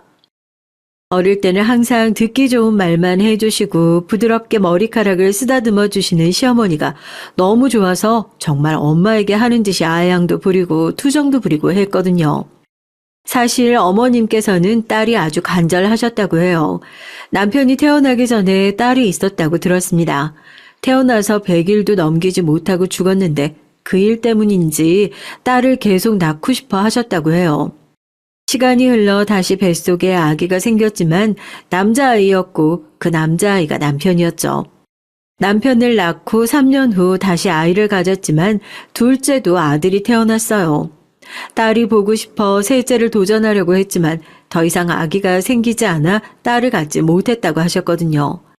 저희 엄마가 돌아가시고 시어머니께서는 또 다른 제 엄마가 되어주셨습니다. 새벽 일찍 일하러 나가야 하는 아빠가 혹시라도 식사를 못하고 가실까봐 일부러 반찬을 많이 했다며 냉장고에 먹기 좋게 넣어주셨고, 제가 아침밥도 못 먹고 학교에 갈까봐 남편을 시켜 저를 데리고 와서 아침밥도 차려주셨죠. 저와 시어머니는 피만 안 섞였지 정말 가족이었습니다. 그런 제가 본인의 아들인 남편과 결혼한다고 했으니 시어머니는 얼마나 좋으셨겠어요. 이런 시어머니의 지극정성을 아셨던 시아버지도 당연히 저희가 결혼을 해야지 누가 결혼을 하냐며 허허허 하고 웃으셨고요. 엄마, 아버지, 저희 결혼할 거예요. 허락해 주세요. 저희 결혼 허락해 주시면 부모님들 속 안 썩이고 잘 살겠습니다. 당연히 너희들이 결혼을 해야지. 너희들이 결혼을 안 하면 세상 누가 결혼을 할 수 있겠니? 드디어 내게도 딸이 생기는 거예요, 여보. 세상에, 아우, 이렇게 예쁜 딸이라니. 너무 행복하구나. 아유, 누가 보면 우린 형제가 아니라 지혜 누나가 우리 집 외동딸인 줄 알겠다. 옆에서 툴툴거리면서도 도련님은 진심으로 저와 남편의 결혼을 축하해 줬어요. 근데 사실 나도 지혜 누나랑 형이랑 언제 결혼할지 너무 궁금했어. 근데 형이랑 누나랑 결혼하면 난 누나를 뭐라고 불러야 하는 거야? 형수님? 그렇지. 재경이 넌 이제 지혜한테 형수님이라고 해야지. 어우, 형수님이라니. 이상해. 그냥 난 누나라고 부를래. 이렇게 화기애애하게 이야기가 마무리되고 저희 아빠에게도 남편과 결혼을 하겠다고 얘기를 했어요. 저희 아빠도 당연히 찬성한다고 하시면서 제가 시집을 간다고 하니까 마음의 짐이 하나 덜어지는 느낌이라고 웃으며 말씀하시더군요. 아빠, 우리 잘 살게요. 그러니까 허락해 주세요. 네, 아버님. 저희 절대 양가 부모님 실망시키지 않게 잘 살도록 하겠습니다. 지혜 손에 물 한 방울 묻히지 않겠다는 말은 못하겠지만 눈에 눈물 한 방울 떨어지지 않도록 하겠습니다. 그래, 이렇게 자신만만하게 말하는 사위라면 당연히 결혼 찬성해야지. 너희들이 언제 결혼 얘기 꺼내는지 기다리고 있었다. 저희 아빠도 당연히 너희 둘이 결혼을 해야 한다고 말씀하시면서 기분 좋게 웃으셨고 약 2주 뒤 양가 부모님들이 모여서 맛있는 밥 먹으며 오순도순 상견례도 끝냈어요. 아무래도 두 가족들이 워낙 알고 지낸 세월이 길어서 상견례보다는 어느 때와 다름없이 두 가족이 사이좋게 밥 먹는 시간이었죠. 이제 정말 사돈이네요, 사돈. 그러게 말입니다. 그동안 먼저 떠난 저희 집사람 대신해서 엄마 빈자리 없이 지혜를 키워주셨는데 이제 정말 가족이 된다니 감회가 새롭습니다. 정말 두 분께 뭐라고 감사의 말씀을 드려야 할지. 아이고 사돈 그러실 필요 없습니다. 저야 저희 집사람이 하자는 대로 했는 거고 저희 집사람이 옛날부터 누누이 했던 말이 있어요. 반찬을 원래 만들던 거 재료 조금 더 넣어서 하면 되는 거고 밥은 원래 차리던 밥에 밥숟가락 하나 더 올리는 건데 뭐가 어렵냐고요. 안 그래요? 그래요, 사돈. 반찬이야 원래 만들던 거에서 더 만든 것뿐이고 밥상이야 원래 있던 밥상에 숟가락 하나 더 올린 게 끝이에요. 저희야말로 매번 감사했죠. 별로 힘들지 않았던 일인데 계절마다 과일, 고기, 좋은 약재들을 항상 주셔서 감사했어요. 제가 해드릴 수 있는 게 그런 것밖에 없어서 그런 것뿐입니다. 그렇게라도 자식 챙겨주신 두 분께 사례를 하고 싶었거든요. 아유, 이거 이렇게 가다가는 끝이 없겠습니다. 어쨌든 이렇게 잘 자라서 두 사람이 짝이 되어 결혼을 한다고 하니까 이만큼 경사스러운 날이 어디 있겠습니까? 사돈, 오늘 차 가져오셨나요? 오늘은 저랑 기분 좋게 한 잔 어떠십니까? 안 그래도 제가 오늘 사돈과 한잔하려고 차도 두고 왔습니다. 한 잔 받으시죠? 이러시면서 두 분이서 사이좋게 주거니 받거니 하시면서 술을 드셨어요. 저와 남편은 맛있는 음식이 있으면 서로의 앞에 놔주며 밥을 먹었고 도련님은 짝없는 사람은 슬프다면서 시어머니에게 아양을 떨었죠. 엄마, 세상에 바로 옆에 혼자인 내가 있는데 커플 티 내는 것 좀 봐봐. 나 너무 외로워. 아이고, 그러게 엄마가 뭐라 그랬니? 너도 얼른 너희 형처럼 좋은 아가씨 데려오라고 했지? 너희 형 봐라. 초등학교 때부터 그렇게 지혜거리면서 지혜를 챙기더니 결국 지혜랑 결혼하는 거. 너도 딱 지혜 같은 애만 데려와. 알겠니? 이러시면서 앙탈 부리는 도련님을 까칠하게 밀어내시면서도 젓가락으로는 도련님 앞 접시에 맛있는 고기를 집어주셨죠. 물론 도련님뿐만 아니라 남편과 제 앞접시에도 고기를 덜어주시면서 얼른 더 먹으라며 웃으셨고 저와 남편도 그런 시어머니의 앞접시 위에 맛있는 고기와 반찬을 한가득 올려드렸습니다. 저희 결혼식도 상견례와 크게 다르지 않았어요. 비어있는 아빠의 옆자리가 마음이 아프긴 했지만 친하게 지내던 친구들과 모든 사람들이 너희가 결혼하지 않으면 누가 결혼을 하겠느냐며 축복해 줬었거든요. 그렇게 저희는 행복하게 결혼을 했습니다. 결혼하고 3년은 아주 행복했죠. 크게 바뀐 것 없이 여전히 부모님같이 상냥하고 좋으신 시부모님, 변함없이 한결같이 저를 사랑해주는 남편, 세상에 그 누구보다도 저를 아껴주시는 아빠, 결혼했으니 이제 정말 형수님이라며 낯간지럽다고 하면서도 열심히 형수님이라고 불러주는 도련님까지 정말 이렇게 행복할 수가 없겠다고 생각했죠. 언젠가 이런 말을 들은 적이 있어요. 불행은 가장 행복할 때 갑작스럽게 찾아오는 거라고요.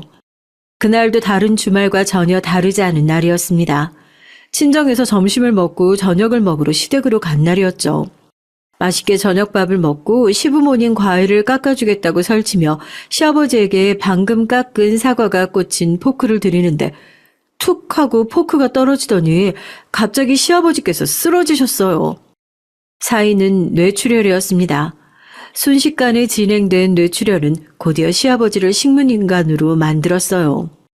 시아버지가 쓰러지고 저는 일도 그만두고 시어머니와 함께 교대로 시아버지를 정성껏 간호했지만 결국 시아버지는 저와 시어머니의 간호에도 일어나지 못하시고 돌아가셨습니다.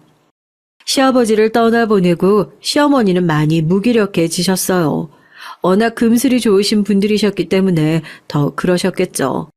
저희 부부와 도련님이 돌아가면서 시어머니를 보살폈지만 시어머니의 상태는 좋아지지 않았습니다. 저와 남편은 아무리 같이 밥을 먹고 TV를 봐도 결국에는 혼자 남겨진다는 게 시어머니를 우울하게 만든다고 생각했어요. 저희 부부는 특단의 조치로 시어머니를 모시고 살기로 했습니다. 아무래도 안 될 것 같아. 우리 어머니 모시고 살자. 정말? 나야 당신이 그런 결정을 내려주면 너무 고맙지만 괜찮겠어? 뭐가? 난 우리 엄마니까 당신이 그런 말 해줘서 정말 고맙지만 아무리 당신이랑 우리 엄마랑 사이가 좋다고 해도 시어머니고 며느리인데 괜찮을까 싶어서. 아니, 난 오히려 너무 좋은데? 아버님 살아계실 때 이러지 못한 게 지금 너무 후회가 될 정도야. 우리 초등학교 때 우리 엄마 돌아가셨을 때 선뜻 남이었던 나를 데려다가 아침 저녁 가리지 않고 챙겨주시고 항상 깔끔하게 머리 묶어주시던 은혜 이제 갚을 수 있게 돼서 너무 좋아. 그러니까 당신도 괜한 말 하지 말고 어서 가서 어머니 모시고 와. 알았지? 그러자 남편은 신이 나서 시어머니를 모시고 왔습니다. 처음에는 완강하게 저희 집으로 가지 않겠다고 하시는 시어머니를 강제로 모시고 저희 집에서 살다가 이제 됐다며 다시 시댁으로 돌아가시는 시어머니를 설득시키는 걸 여러 번 한 결과 저희 부부는 살고 있던 집을 전세로 돌려 세입자를 들여놓고 무대포로 시어머니 집으로 들어가 눌러 앉았어요. 아유, 됐다니까. 이제 너희 집으로 가. 언제까지 이 엄마 귀찮게 할 거니? 너희 정말 이럴 거야? 말은 그렇게 하시지만 저희 부부와 같이 살수록 얼굴에 생기가 도는 시어머니를 보며 저희 부부는 다행이라고 생각하며 절대 시어머니에게 떨어질 생각이 없다는 걸 어필했습니다. 난 몰라. 나는 내 마누라 말만 잘 듣고 있는 것뿐이야. 저는 저 어릴 때 어머님께서 차려주셨던 밥 갚고 있는 거예요. 그 밥 다 갚기 전까진 이 집에서 나갈 생각도 없고 저희 이제 집도 전세 내놓고 세입자도 구해서 갈 곳 없어요. 어머니께서 저희 쫓아내시면 저희 당장 길거리에 주저앉아 있어야 돼요. 이렇게 반은 협박, 반은 애원을 하며 꿋꿋하게 시어머니 옆에 붙어 있었죠. 저희의 이런 모습을 보신 시어머니는 결국 항복하셨습니다. 그렇게 매일매일 시어머니와 아침, 점심, 저녁을 챙겨 먹으며 날이 좋은 때는 꽃놀이도 하고 여름에는 가까운 계곡으로 놀러도 갔어요.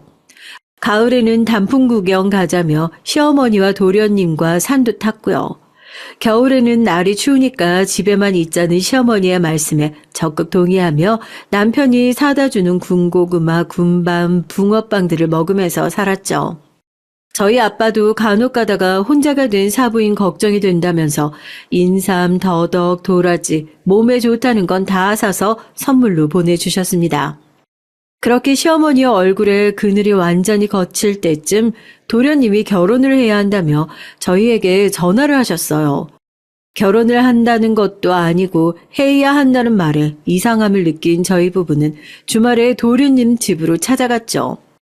도련님은 운 좋게 청약에 당첨되어서 18평 아파트에 살고 있었습니다. 여기가 지방이라서 수도권보다는 저렴한 가격이라 젊은 나이에 아파트를 얻을 수 있었죠. 무슨 일인가 싶어 찾아간 아파트에 무슨 여자 물건이 그렇게 많은지 여자 속옷이며 구두, 가방, 화장품 같은 것들이 늘어져 있었습니다. 누가 보면 이 집이 남자 혼자 사는 집이 아니라 부부가 사는 집이라고 해도 무방할 정도였어요. 저는 남편과 아무런 말도 못하고 이게 무슨 일인가 싶어 안방 앞에서 어찌해야 할지 모르다가 제가 용기를 내어 안방 문을 똑똑 두드렸습니다. 노크 소리에 안방 안에서 잠시 인기척과 함께 부산스러운 소리가 들리더니 곧이어 도련님과 처음 보는 여자가 나오더라고요. 뭐예요? 날카로운 목소리에 쫙 찢어진 눈, 깡마른 몸에 묘하게 툭 튀어나와 있는 배, 한눈에 봐도 성질이 장난 아닐 것 같은 사람이었습니다. 도련님은 그 여자 옆에서 한 발자국 떨어져서는 아무것도 하지 못하고 우물쭈물 있더군요. 저는 재경이 형입니다. 이 사람은 재경이 형수 되는 사람이고요. 처음 뵙는 분이신데 누구세요? 사실 이렇게 묻지 않아도 대충 무슨 사이인지 의심은 갔지만 저도 남편도 콕 집어서 물어보지 않았어요.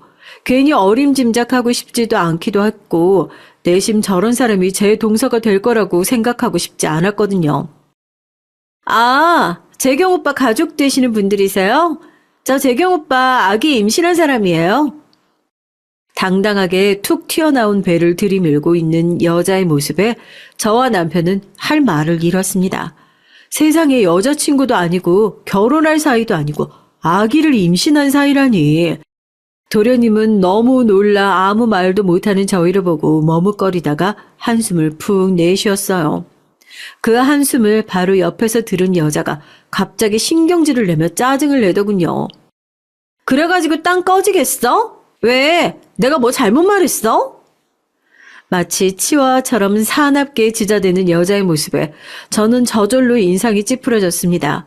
순하고 밝기만 한 우리 도련님과는 전혀 어울리지 않는 여자라고 생각했거든요.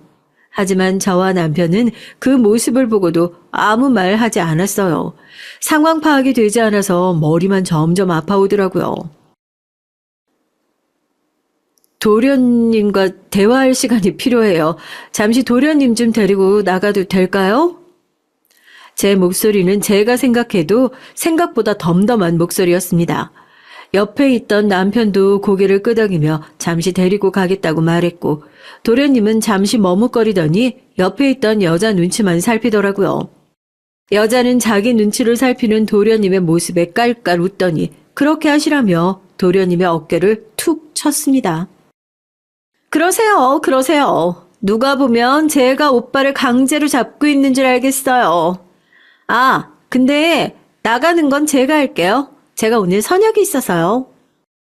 이렇게 말한 여자와 도련님은 다시 안방으로 들어갔고 곧이어 옷을 챙겨 입은 여자가 이따 저녁에 다시 오겠다고 하며 깔깔거리며 집을 빠져나갔습니다. 저와 남편은 문이 닫히고 잠기는 소리가 들릴 때까지 잠시 기다렸다가 헬쑥해진 도련님의 얼굴을 바라봤어요. 도련님은 한숨을 내쉬더니 저와 남편을 식탁에 앉히고는 커피를 내려주며 말했습니다. 영주 말대로야. 영주가 내 아이를 임신해서 결혼해야 돼.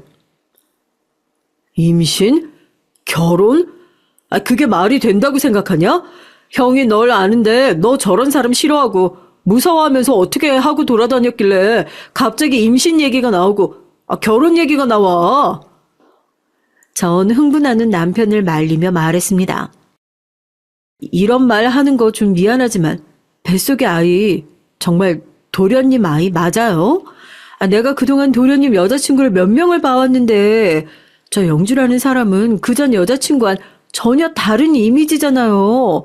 도대체 무슨 일이 있었던 거예요? 제 질문에 도련님은 두 손에 얼굴을 파묻고 한참 동안 아무런 말도 하지 못하더군요. 잠시 뒤 고개를 든 도련님은 차마 고개를 들고는 할 수 없었는지 고개를 푹 다시 숙이고 말했습니다. 일어나 봤더니 영주랑 한 침대에 누워 있었어요. 그날 오랜만에 만난 친구들이랑 술 마시다가 갑자기 여자 무리가 와서 같이 술 마시자고 하더라고요. 같이 술 마신 친구들 말로는 내가 술을 마시다가 다른 술집으로 2차 가자는 걸 뿌리치고 집에 간다고 하고 가게를 나갔다고 했는데 일어나 보니까 술도 못 마시는 놈이 무슨 술을 그렇게 마셔가지고 여보 그만 나도 미치겠어. 그래도 어떻게 내 아이 가졌다고 온 사람을 내가 어떻게 하겠냐고. 내가 아기 아빠라고 하는데 어떻게 해. 둘 다 그만. 어찌 됐든 이미 엎질러진 물이잖아요. 주워 담는다고 담을 수 있겠어요? 둘이 목소리 커가며 싸우는 것보다 수습을 해야지. 어차피 낙태는 불법이라고 하지도 못해요. 저 여자분도 자기 인생이 있을 텐데 한번 잘 얘기해봐요. 꼭 결혼이 정답은 아니잖아요. 도련님은 제 말에 자기 머리를 쥐어뜯으면서 울먹거리는 목소리로 말했습니다. 아기가 있으니 결혼하겠다고 하잖아요. 제가 그러니까 결혼하려고 하는 거잖아요. 자기는 아기는 꼭 낳겠다고 하는데 그럼 어떻게 해요? 저와 남편은 이 황당한 상황에 어떠한 말도 하지 못하고 후회의 늪에 빠진 도련님만 하염없이 바라보다가 더 이상 아무런 말도 하지 못하고 도련님 댁을 빠져나와야 했습니다. 도련님과 여자는, 아니 동서는 뱃속의 아이 때문이라도 얼른 결혼식을 올려야 한다며 저희에게 동서와 아기의 존재를 알리자마자 급하게 상견례를 진행했어요.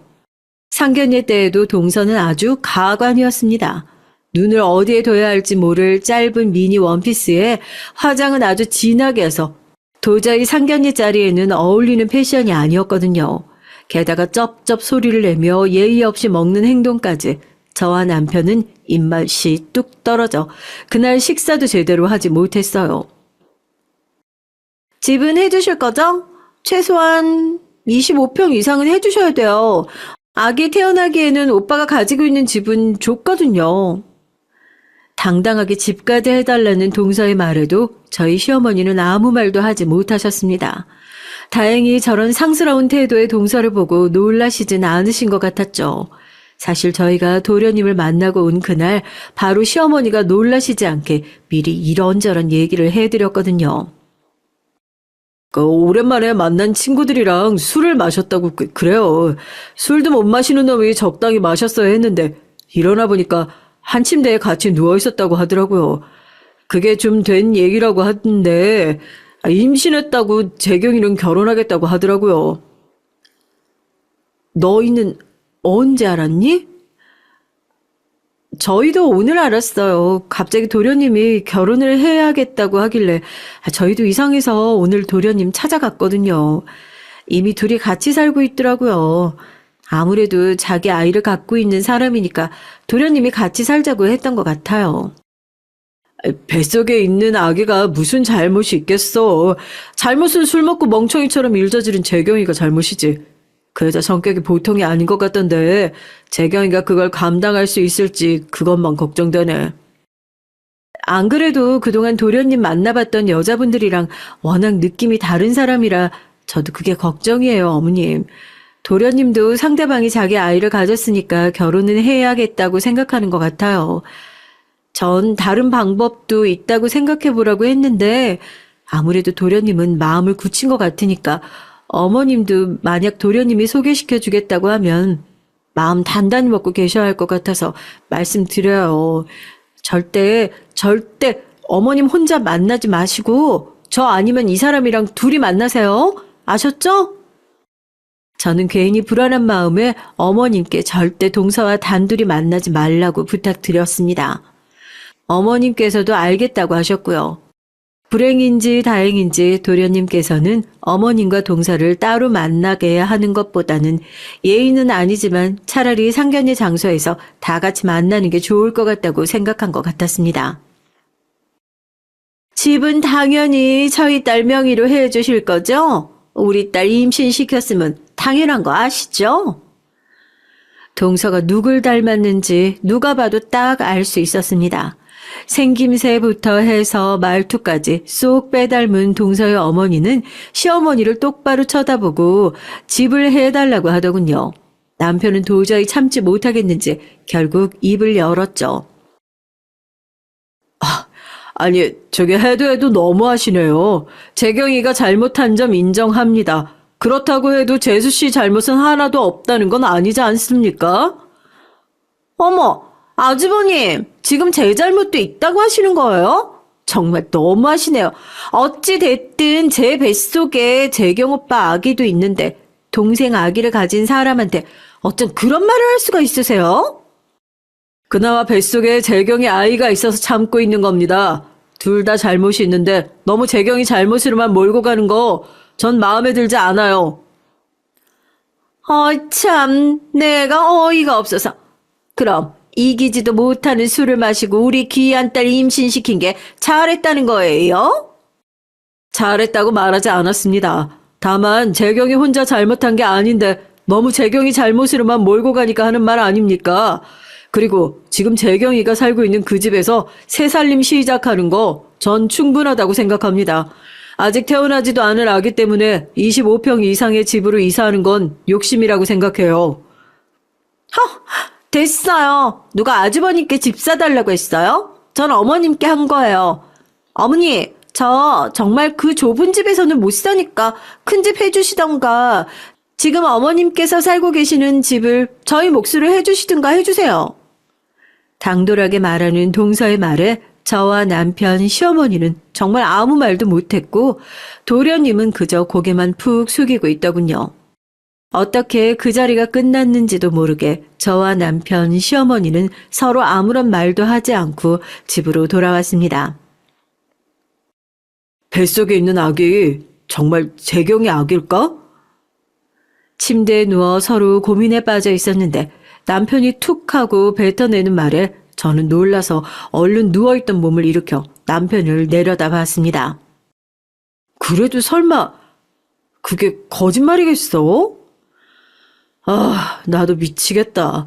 진짜 무슨 막장 드라마에서만 보던 일이 내 동생한테 벌어지니까 이게 무슨 일인가 싶고 다 꿈이었으면 좋겠고. 여보가 그러면 도련님은 얼마나 더 그러겠어. 그러니까 그만해. 나도 도련님이랑 동서랑 결혼하는 거 반대지만 그래도 어떻게 하겠어. 방법이 없잖아. 재경이 자식 결혼한다고 하면 주려고 모아놨던 돈 있었는데 도저히 그 돈은 못 주겠다. 상견례 자리에서 대놓고 그렇게 욕심 부리는 걸 봤는데 이걸 주면 그 욕심에 욕심을 더해주는 것 같아서 주기 싫어. 그래도 어떻게 하겠어. 하나뿐인 동생이니 좋든 싫든 우리가 해줄 수 있는 건 해줘야지. 물론 나도 그렇게 대놓고 욕심 가득 부리는 사람 처음이고 그런 사람 너무 싫지만 어쨌든 엎질러진 물이니까 이렇게라도 담을 수 있도록 해봐야지. 결국 남편은 도련님만 따로 집으로 불렀습니다. 도련님이 오시자마자 시어머니는 도련님의 등짝을 수차례 때리시고는 한숨을 내쉬면서 소파에 덜썩 앉으셨어요. 저는 그런 시어머니에게 차가운 물을 한 잔 드리고 그 옆에 앉아 도련님과 얘기를 시작했습니다. 큰 건 아니에요. 그 남편이랑 저랑 도련님 결혼식 하실 때 주고 싶어서 그동안 모은 돈이에요. 이렇게 갑작스럽게 결혼이 결정될진 몰랐지만요. 그래, 형수 말대로 너 결혼할 때 주려고 우리 부부가 모은 거니까 너 알아서 써. 너도 많은 고민을 했겠지만 만약 재수 씨 뱃속에 아기만 없었으면 나 이 결혼 반대했을 거다. 책임질 일을 했으니까 책임져야지. 어떻게 하겠냐? 그래도 마냥 죄인처럼 있지 말라고 주는 거니까 그만하고 어떻게든 살아갈 준비를 해야지. 안 그래? 형, 정말 고마워. 그날 도련님은 집에서 눈물을 펑펑 쏟아내고 남편이 준 통장과 시어머니께서 해주신 반찬을 들고 다시 본인의 집으로 내려갔습니다. 시간은 빠르게 흘렀고 겨울이 깊어진 12월 어느 날 동서와 도련님은 결혼을 했어요. 사실 지금이야 혼전 임신이 흠이 되는 건 아니지만 알려져서 좋을 것도 없었기 때문에 정말 가까운 친구들만 불러서 결혼식을 치렀습니다. 결혼식 후 신혼여행은 꼭 하와이로 가겠다는 동서의 뜻에 따라 서방님과 동서는 하와이로 떠났고 저희 집은 아주 잠깐 정말 짧은 평화가 찾아왔어요. 하지만 서방님과 동서가 돌아온 그날부터 평화가 깨진 건 두말하면 입이 아팠죠. 결혼하고 3개월도 되지 않아 동서에게 거액의 빚이 있다는 것을 알게 됐고 서방님은 가지고 있던 집을 팔고 동서가 가지고 있던 빚을 갚아줬습니다. 빚을 갚고 남은 돈으로 월세를 구해서 우선 이사를 했지만 그렇게 되자 동서는 하루가 멀다 하고 저희 부부와 시어머니가 함께 살고 있는 시어머니 집에 와서 엉엉 울며 한풀이를 하는 게 아니겠어요? 제가 사기를 당해서 그 큰 돈을 빚졌지만 그래도 곧 있으면 아기가 태어날 텐데 그 좁은 월세방에서 어떻게 지내요?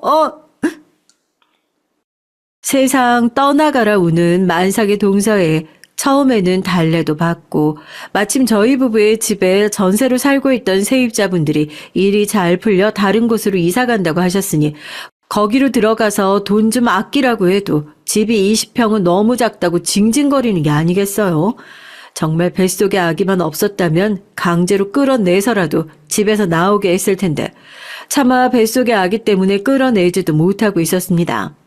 그러던 어느 날은 양손 무겁게 아침부터 찾아온 동서가 서방님까지 앞세워서 이제는 이 집에서 자기가 시어머니를 모시고 살겠다고 하는 게 아니겠어요? 형님 대신 이제 제가 시어머니 모시고 살게요. 아니 동서 그게 무슨 소리야. 시어머니를 모시고 살 거라니. 동서 곧 있으면 아기도 태어나는데 그게 무슨 말도 안 되는 소리야? 저는 필사적으로 말도 안 되는 소리라고 말렸지만 동서의 막무가내 밀어붙이기는 어찌할 도리가 없었어요. 아 진짜 제가 어머니 알아서 잘 모실 테니까 이제 형님은 신경 끄시라고요. 형님 뭐 어머니 재산에 관심 있으셔서 일부러 지금 점수 따려고 이러시는 거예요? 전 결국 이런 동서의 등살에 밀려 집에서 쫓겨나다시피 나와야 했어요. 때마침 남편의 회사가 갑자기 이사를 결정하게 돼서 남편의 회사 근처로 이사를 가게 됐기 때문에 저는 동서에게 시어머니를 잘 부탁한다는 말만 수차례 남길 수밖에 없었습니다. 동서, 정말 우리 어머니 잘 부탁해. 알았지? 이제 겨우 다시 밝아지셨는데 언제 또 우울해하실지도 모르니까, 응? 부탁할게. 혹시나 어머님께서 나 찾으시면 꼭꼭 연락 주고, 알았지? 저의 이런 물음에 동서는 네네 이러면서 대충 대답하더라고요. 전 지금이라도 어머니를 모시고 갈까 했지만 어머님께서 모르는 동네로 가는 것도 싫고 시아버지 살아생전에 함께했던 이 집을 떠나기 싫다고 강하게 말씀하셔서 결국 떨어지지 않은 발걸음을 옮겨 남편을 따라 이사를 해야 했습니다. 이사한 집은 시어머니의 집에서 차를 타고 약 1시간 정도 떨어진 거리였어요. 저는 떨어진 거리만큼이나 매일매일 시어머니에게 연락을 했죠. 어머님 잘 계시죠? 저희 이번 주말에 꼭 갈게요. 어디 가시지 말고 저희 기다렸다가 맛있는 거 먹어요. 아셨죠? 아이고 됐어. 매주 피곤하게 왜 계속 오고 그래. 너희도 주말엔 쉬어야지. 아이, 참. 아이, 그런 서운한 말 하지 마세요. 저 아직 어머니한테 받은 밥 다 못 채웠단 말이에요. 그러니까 저희랑 같이 여기 와서 사시지. 아, 그럼 저한테 못 받은 밥 다 채울 수 있을 텐데. 아이고, 그 밥상 다 채우려면 어림잡아도 10년은 더 남았을 텐데. 됐다, 됐어. 그럼 주말에 도착하면 바로 전화 드릴게요. 11시에 바로 전화 드릴 테니까 바로 나오셔야 돼요. 아셨죠? 처음 몇 개월은 어머니와 아주 연락이 잘 됐습니다. 아무래도 동서가 만삭이고 그랬으니 혹여나 시어머니를 힘들게 하지는 않을까 했는데 그런 거 전혀 없이 오히려 시어머니가 나가실 때 배웅도 해주고 하시더군요. 시어머니도 처음에는 껄끄러웠지만 같이 살아보니 말과 행동이 거칠어서 그렇지 좋은 사람인 것 같다고 말도 했고요. 아무래도 뱃속에 아기도 있고 그러다 보니까 감정이 이리 뛰고 저리 뛰었나 보더라고. 행동이랑 말투는 거칠어도 애는 참 좋은 아이인 것 같다. 어제는 내가 좋아한다는 미역국을 끓여주겠다고 주방에서 만삭인 몸으로 움직이는데 얼마나 고맙든지. 그동안 걱정했던 게 모두 거짓말처럼 아주 착한 아이인 것 같더라고. 정말요? 다행이네요. 사실 저랑 남편이랑 이사하면서도 엄청 걱정했거든요. 서방님이 일 나가시면 동서가 어머님 괴롭히는 건 아닐까 했는데 오히려 잘해준다는 소리 들으니까 마음이 한결 가벼워요. 오늘은 어머니가 좋아하는 고기도 먹고 동서가 좋아하는 음식들 포장해서 집에 같이 가서 저녁 먹어요. 그날도 어머니랑 점심 먹고 동서에게 줄 음식을 포장하는 사이 서방님에게 전화가 왔습니다. 무슨 일이야? 형 지금 영주 지금 진통이 와서 병원으로 가고 있어. 형도 얼른 엄마 모시고 병원으로 와. 네, 그렇게 아기가 태어났어요. 동서와 아기는 다행히 건강하게 퇴원했고 약 한 달 정도 조리원에서 생활을 하다가 시어머니 댁으로 돌아갔습니다. 동서가 집으로 들어오고 얼마 지나지 않아 서방님이 장기 출장으로 약 한 달 정도 집을 비우는 일이 생겼어요. 저와 남편은 출장을 좀 미루면 안 되냐고 물었지만 승진이 달렸다는 도련님의 말에 제가 도련님이 안 계시는 동안에는 동서 케어하면서 시댁에 지낼 생각도 했었지만 시어머니는 본인이 있으니까 괜찮다고 하시며 저를 말리시고는 저와 남편 서방님을 따로 불러 앉히고는 이렇게 말씀하셨습니다. 시작이야 어쨌든 이제 재경이 아기도 태어났으니까 이 집은 작은 애한테 출산 선물로 줄까 한다. 엄마. 그래요. 이 집은 엄마 거니까 엄마 주고 싶은 사람한테 주세요. 나는 누구를 주든 상관없어요. 저도 저희 남편이랑 같은 의견이에요. 저는 이미 어머님께 충분한 사랑과 마음 받았으니까 이 집은 누가 가지든지 간에 상관없어요. 재환이랑 지혜가 그렇게 말해주니까 정말 고맙구나. 작은 애한테는 내가 말할 테니까 너희들은 그렇게 알고 있으렴. 그날 밤 집으로 돌아온 저희 부부는 깔끔하게 씻고 침대에 누웠습니다. 남편은 잠을 자는지 눈을 감고 있길래 저도 잠을 자려고 했죠. 잠이 들락말락하고 있는데 남편이 착 가라앉은 목소리로 묻더군요. 정말 좋은 사람일까? 누구 말이야? 재수 씨 말이야. 정말 좋은 사람일까? 우리가 동서에 대한 첫인상이 좋은 건 아니니까 당신이 그렇게 생각하는 것도 어느 정도 이해는 해. 하지만 지금 같이 살고 있는 어머니가 좋은 사람인 것 같다고 했잖아. 우린 한 번도 동서랑 같이 살아본 적이 없고 동서 첫인상이 좋지 않았으니까 계속 의심만 한 거지만 어머닌 다를 수 있지. 왜 재수 씨가 상견례 자리에서부터 엄마 집을 탐냈잖아.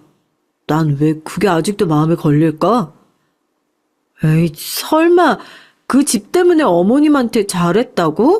몸도 무거운 사람이? 그냥 우리가 첫인상이 너무 안 좋아서 그런 거 아닐까? 우리가 어머니 모시고 놀러 갈 때마다 꼬박꼬박 마중 나오는 사람인데 아이, 너무 그러지 마. 또 모르지. 같은 나이 또래들한테는 좀 틱틱거리고 자기보다 나이 많으신 어른들한테는 잘하는 사람일 수도 있잖아. 저는 왠지 모르게 불안하다는 남편을 달래가며 잠을 청했습니다. 뜻하지 않게 그 주 주말부터 어머님과 잘 연락이 되지 않았어요. 손주 봐야 한다며 오지 말라는 짧은 문자만 와 있었죠. 느낌이 이상해서 서방님께도 전화를 걸었지만 서방님도 동서가 전화를 안 받는다고 하더라고요. 괜히 불안한 마음에 저는 곧바로 동서에게 전화를 걸었습니다. 신호음이 좀 가더니 얼마 지나지 않아 다행히 동서가 전화를 받았어요. 동서, 나야. 잘 지내지? 아, 네, 잘 지내요.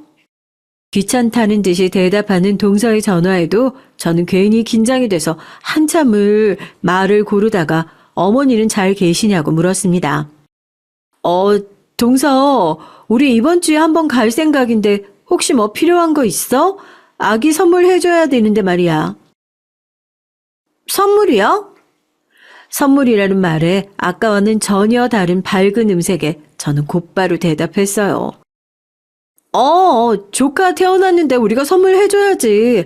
원하는 거 있으면 말만 해. 우리가 선물 사서 들고 갈게. 원래 아기 있는 집에는 오는 거 아니라고 했어요. 그냥 선물만 보내세요. 가지고 싶은 건 문자로 보낼게요. 이러면서 끊으려고 하길래 저는 얼른 다음 대답을 뱉어냈습니다. 그래. 동서가 문자 주면 내가 사서 보낼게. 그리고 어머님 한 번만 바꿔줄래? 요즘 어머님께서 손주 보는 재미가 있으셔서 그런지 연락도 안 되네. 어머님 좀 바꿔줄래? 하지만 이내 뚝 하고 전화가 끊기는 소리가 들렸죠. 저는 돌처럼 굳어서 전화를 받던 그 자세 그대로 정신이 아득해지는 걸 느꼈습니다. 어찌 보면 할 말만 하고 끊는 동서의 성격이 잘 보여주는 전화 예절이었지만 다르게 생각하면 저와 시어머니가 전화를 못하게 막은 걸 수도 있다는 생각이 들었거든요. 전 결국 불안한 마음에 일하고 있을 남편에게 전화를 걸어서 지금 당장 시어머니 댁으로 갈 거라고 말했어요. 남편은 자기가 반차를 쓸 테니 같이 가자고 했지만 전 그런 남편의 말을 무시하고 집을 나섰습니다. 내가 지금 반차 쓸게. 당신 혼자 어떻게 간다고 그래? 아니, 당신 올 때까지 못 기다려. 우리 어머니 잘 계시는지 내가 봐야 할 것 같아. 그러니까 나랑 같이 가자. 나도 엄마 잘 계시는지 내 눈으로 확인해야 하니까, 응? 그럼 당신도 어머니 댁 앞으로 바로 와. 난 택시 타고 먼저 가 있을게. 남편에게 단호하게 시어머니 댁으로 오라고 하고는 전화를 끊었어요.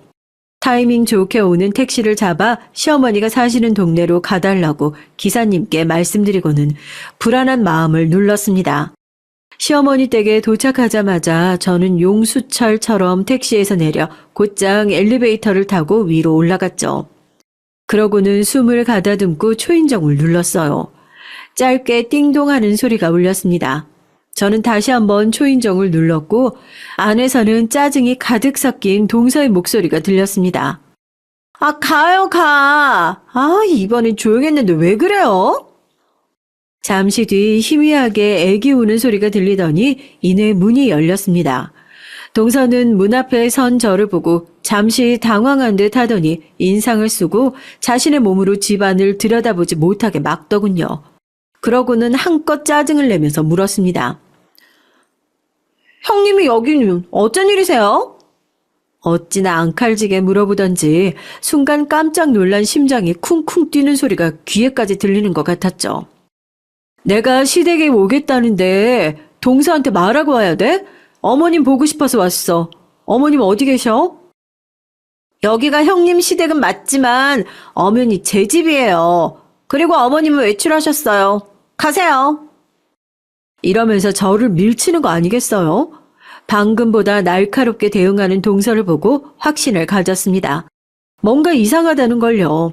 저는 있는 힘껏 동서를 밀쳤어요. 동서는 안간힘을 쓰며 버티다가 결국 밀렸고 저는 그 틈을 놓치지 않고 집 안으로 들어갔습니다. 그리고 들어간 그곳에서 저는 최악의 집을 마주했습니다. 더러운 기저귀들이 쌓여 있고 얼마나 오래됐는지 모를 쓰레기 봉투들이 가득 쌓여서 지독한 냄새를 풍기고 있었어요. 게다가 누구의 옷인지 모를 옷들과 함께 소파에는 처음 보는 남자가 술에 취했는지 술 냄새를 풍기며 나체의 몸으로 누워있더라고요. 순간 최악의 상황이 머리를 스치고 지나갔습니다. 저는 황급히 시어머니를 찾았습니다. 어머니, 어머니, 어디 계세요? 엄마, 엄마! 화장실 문도 열어보고 작은 방이며 안방의 화장실 문도 열어봤지만 시어머니는 그 어디에도 있지 않으셨어요. 동서는 그런 저를 보며 말했죠. 어머니 외출하셨다니까요. 아니, 거짓말하지 마. 내가 여기 올라오기 전에 경비원 분께 다 여쭤보고 왔어. 엄마가 외출 안 하신 지 좀 됐다고 말이야. 너 우리 엄마 어디에 숨겼어? 저는 앙칼지게 말하는 동서보다 더 앙칼지게 말하며 동서를 쏘아봤습니다. 그 순간 다시 희미한 아기 울음소리가 들렸고 저는 그 울음소리를 따라 주방에 있는 보일러실로 향했어요. 굳게 닫힌 보일러실 문을 열자 쿰쿰한 먼지 냄새와 함께 그 좁은 곳에서 눈에 피멍이 든 시어머니가 갓난아기를 안고 얼으며 숨어 계시더라고요. 활짝 열린 문에도 나올 생각은 하지 못하고 그저 멍하니 아기만 달리는 모습을 보고 전 아무 말도 하지 못했어요. 시어머니께서는 마치 넋이 나간 사람처럼 아기만 달래고 계셨습니다. 저는 그런 시어머니를 품에 꼭 끌어안고 동서를 찢어 죽일 듯이 째려봤죠. 동서는 잠시 움찔거리는가 싶더니 소파에서 자고 있던 남자를 깨우려는 듯이 빠른 걸음으로 거실로 향하더군요. 이 상황을 어떻게 헤쳐나가야 하나 걱정하던 순간 초인종 소리가 들렸습니다.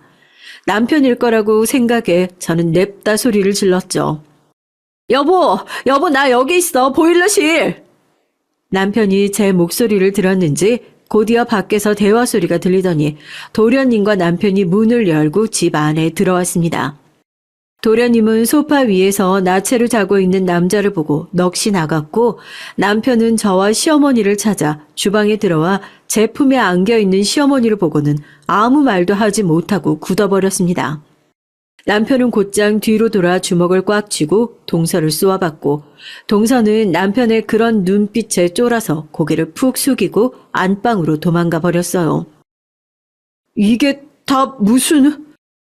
도련님이 엉망이 된 집안과 나체의 남자를 번갈아 보면서 상황을 파악하고 있을 때 전 시어머니를 모시고 남편과 함께 남편 차로 향했습니다. 시어머니는 집을 나가는 거에 잠시 머뭇거리셨지만 이내 저희를 따라 나오셨고 저희는 그대로 시어머니를 모시고 병원으로 향했어요. 병원에서는 얼굴에 난 상처 외에도 몸에 생긴 타박상이 맞아서 난 상처라고 했습니다. 저희는 모든 진료 기록을 떼어서 동서를 폭행죄로 고소했어요. 그와 동시에 저희는 시어머니의 마음에도 상처가 났을 거라고 생각했고 곧바로 센터를 예약해서 진료를 받으실 수 있도록 했어요. 도련님은 도련님 나름대로 집안이 엉망이었던 것과 그동안 이웃집에서 누군가 흐느끼는 소리, 때리는 소리, 아기 우는 소리 등을 듣고 가정폭력으로 신고를 했던 민원들과 술에 취해 나체로 소파에서 자고 있던 남자를 주거 침입죄로 신고를 해서 남자의 신원을 특정했습니다. 남자는 직장도 없는 백수로 동서와는 어린 시절부터 함께 사기를 쳐온 사기꾼이었어요. 동서가 남자를 물어오면 사기를 쳐서 남자에게 돈을 뜯어낸 일종의 꽃뱀이었던 거죠. 그런 사람들에게 술에 취해 길에서 잠이 든 도련님이 다음 타깃이었던 것이었습니다. 이 사람들은 도련님이 좋은 회사에 다니는 것을 알고는 결혼 후 이혼을 해서 위자료와 양육비를 왕창 뜯어낼 생각이었다는 게 경찰 조사에서 밝혀졌습니다. 아기도 유전자 검사 결과 도련님의 아기가 아닌 것으로 밝혀졌고요. 도련님은 곧바로 동서와 남자를 사기죄 및 사기 결혼으로 신고를 했고 현재 진행 중에 있어요. 시어머니는 처음에는 집 밖을 나가는 걸 두려워하셨습니다. 치료를 어느 정도 받은 후 의사가 말하기를 어머님께서 짧은 시간 강한 폭력과 공포를 느끼시면서 다시 우울증과 무기력증이 온 것 같다고 하더군요. 저와 남편은 전적으로 시어머니의 쾌유를 위해 매일매일 신경을 썼습니다. 다행히 시어머니는 눈에 띄게 좋아지셨고 도련님도 동서와 이혼하고 아기도 친생자가 아니라는 판결을 받을 수 있었죠. 아직 고소는 진행하고 있어서 끝이 난 게 아니지만 짧은 시간 동안 막장 드라마보다 더한 사건을 겪으면서 어느 사람에게든 흔하게 일어날 수 있다는 생각이 들어서 구독자 여러분들께도 조심하라는 마음으로 글솜씨도 없는 제가 이렇게 글을 쓰게 됐습니다. 감사합니다.